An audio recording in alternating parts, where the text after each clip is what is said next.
À l'agence, on a à peu près une vingtaine de créatifs, entre 20 et 25, plus 90 stagiaires, mais ça je n'ai pas le droit de le dire. Et on travaille ensemble, donc mon rôle c'est de travailler avec eux, de travailler sur les briefs des clients et d'avoir des idées pour répondre à ces briefs, de les travailler ensemble, les développer ensemble.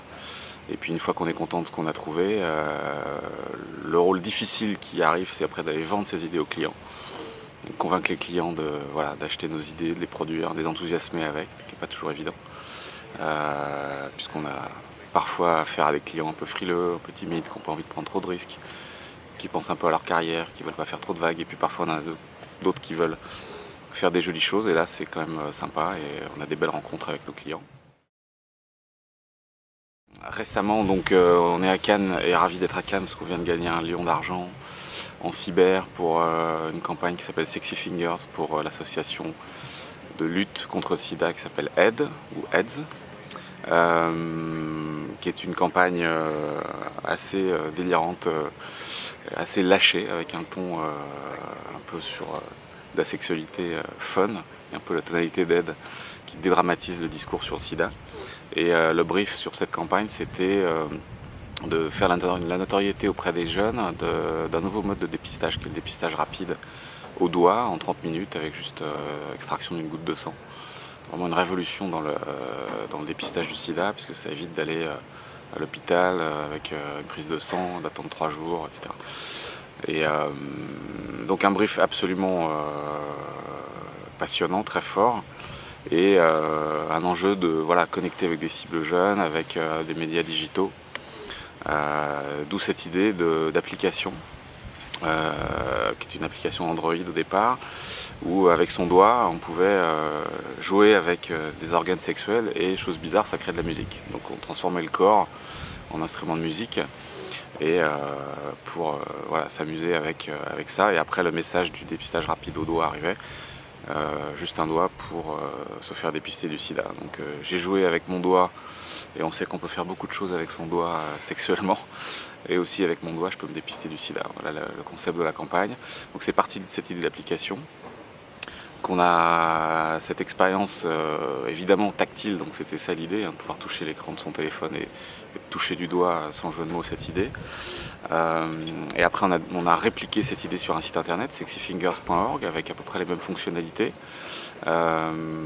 Accès à de l'information, puisque une fois qu'on avait entre guillemets expliqué notre message et distrait les gens et capté leur attention, on était là pour délivrer de l'information et leur dire où étaient les centres de dépistage rapide, comment ça marchait. Et puis pour faire la promotion de tout ça, on a fait un clip vidéo, diffusé sur YouTube avec zéro achat média. C'est une campagne dans laquelle il y a zéro achat média, qui a été en accès restreint sur YouTube très rapidement parce qu'il est quand même un peu olé olé le clip, qui a quand même tutoyé les toutes vues confondues, je crois à 700 ou 800 000 vues. Donc un clip un peu what the fuck et un peu not safe for work, qui étaient les mots qui revenaient sur Twitter le plus souvent, sur Facebook. Les gens sont bien amusés avec. Et c'est un clip qu'on a produit et conçu avec un illustrateur-réalisateur qui s'appelle Jean-Michel Tixier, et sa maison de production qui s'appelle Frenzy. Et ça a été une rencontre créative fabuleuse. On s'est amusé avec cette idée pendant des soirées entières. On s'envoyait des emails en disant bite, couille, poil, chatte toute la soirée.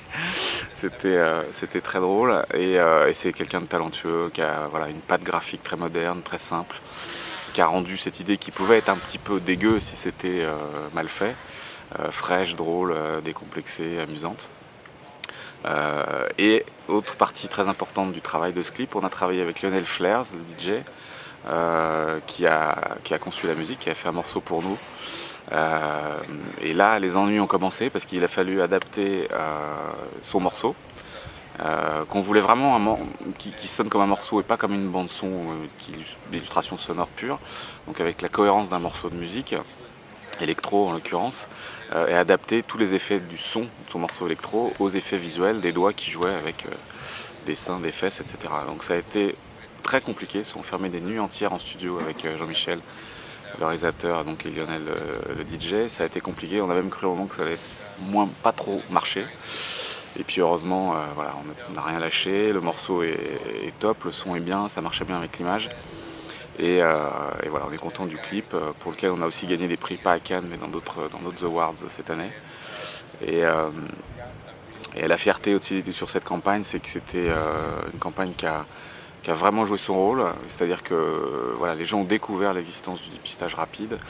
La campagne a été beaucoup reprise dans les médias, dans les grands médias, ça a été repris par des sites d'information, ça est passé sur France Info, c'est passé dans l'Express, etc. Donc voilà, l'objectif quand même qui était voilà, de délivrer un message a été coché avec succès. Donc c'est quand même, voilà, quand on va au bout de l'ambition de départ qui est de communiquer quelque chose et que ça marche, on est vraiment content, et de le faire de manière voilà, originale, impactante, nouvelle, et qui distrait les gens en plus.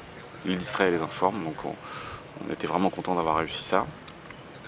Et à titre personnel, en tout cas pour l'agence, à titre créatif, content aussi alors d'être récompensé aujourd'hui à Cannes en cyber. C'est vraiment un bonheur pour nous très fort. C'est une catégorie de plus en plus dure chaque année, le niveau est incroyablement élevé, avec des pays voilà, qui ont plus de moyens que nous. Bon, même si c'est d'abord les idées qui priment, on sait qu'il faut des moyens en digital pour produire des jolies choses aussi. Donc c'est une grande fierté, et cette campagne, comme je l'ai dit tout à l'heure, a été primée dans différents festivals pour plein d'aspects différents. Donc on a eu des prix pour la musique, on a eu des prix pour l'animation, on a eu des prix pour le site internet sur FWA et donc ici à Cannes.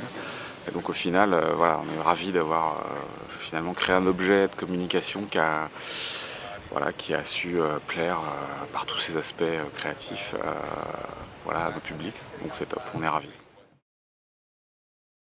Les choses que j'ai bien aimées, bon, il y en a des millions, mais voilà, d'un point de vue purement, les premières choses qui me viennent à l'esprit, j'ai fait un tour dans la catégorie presse et j'ai adoré cette campagne pour Life Cycle, qui est faite par DDB Singapour, qui a gagné un Lion d'Or en outdoor en fait, et qui sont des magnifiques visuels en noir et blanc de paysages urbains, uniquement composés avec des pièces détachées de vélo, type Fixie et compagnie. Et c'est absolument magnifique, on peut rester devant 10 minutes à regarder les détails de l'exécution, la beauté de l'image. C'est un niveau artistique dingue, il y a une copie qui est très bien foutue sur voilà, les vélos qui libèrent de la vie de merde qu'on a tous les jours, qu'on est enfermé dans le métro ou dans les voitures. Voilà, magnifique campagne. Voilà, qui me vient à l'esprit pour le print. En digital, un de mes coups de cœur de l'année, je crois qu'il a gagné un Lion d'Or, c'était l'appli Toyota Backseat Driver par l'agence Party au Japon, où en fait les enfants assis à l'arrière de la voiture peuvent sur leur smartphone ou le smartphone de leurs parents répliquer la conduite de la voiture de manière complètement ludique, comme un petit jeu vidéo, mais en respectant la réalité du chemin grâce au GPS et à des applis Maps. Et donc je peux conduire comme papa avec une vision jeu vidéo de la route. C'est vraiment une idée ultra brillante, techniquement probablement un peu complexe, mais vraiment bluffante, bon, comme les Japonais savent en faire parfois. Le Grand Prix sur l'opération pour la Suède, je trouve une idée archi simple, mais voilà, qui exploite au maximum la potentialité des réseaux sociaux des gens. C'est les gens d'abord, voilà, qui portent un message et qui donnent une valeur forte, humaine, personnelle, intime, qui touche les gens. Vraiment magnifique idée. Et en film, j'ai un gros coup de cœur pour le film The Guardian, le journal anglais, qui a été vraiment une claque cette année. Je pense qu'il va gagner gros ce soir, je sais pas quoi, mais gros, sur l'histoire des trois petits cochons, histoire universellement connue, réinterprétée à la sauce des médias d'aujourd'hui, qui sont voilà, des médias interactifs avec des journaux qui ont des journalistes qui informent les gens qui réagissent, qui interagissent, qui échangent. Et avec cette vision de voilà, ce qu'est l'actualité et le partage d'actualité aujourd'hui grâce aux réseaux sociaux. Et le Guardian a été vraiment un média parmi les plus en avance sur la digitalisation de l'information. Donc ils ont su transformer ça dans ce film de manière absolument brillante. Le film est un chef-d'œuvre. Donc un annonceur innovant, une idée brillante, une exécution implacable, sublime. Vraiment c'est un des coups de cœur de l'année. Et voilà.